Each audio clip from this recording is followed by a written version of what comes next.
We are picking up on page 297, exporting a PDF file for print. With your file open again, we are going to go to File and we're going to do Save As.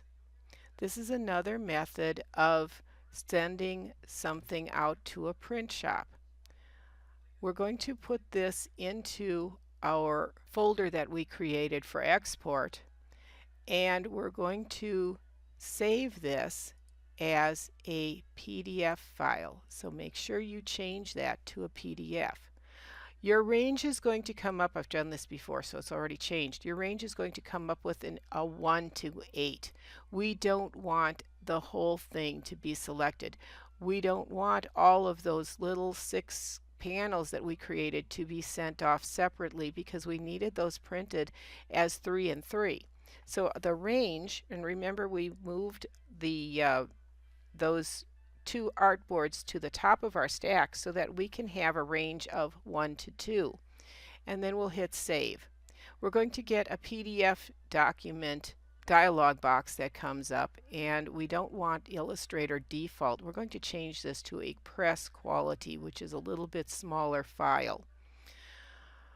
Right now I'm leaving everything under the options, and I'm going to go to compression, where you can look at all of the savings on anything that's oversized, large images. Everything is going to be down sampled to that 300 pixels per inch. We're going to move quickly to the marks and bleeds, where we're going to select to put in trim marks. Notice that our compatibility is a standardized Acrobat 5.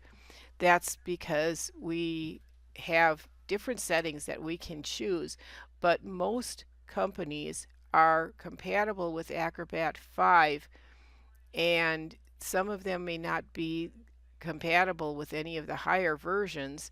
If you talk to your print shop and they say they can accept one of the higher standards, then you would select one of those, but the default is pretty much Acrobat 5. Trim marks. Trim marks are going to be the marks that indicate where you're going to cut. So we would want to have those. The standard is a 1/4 point line. It's a light line that's printed.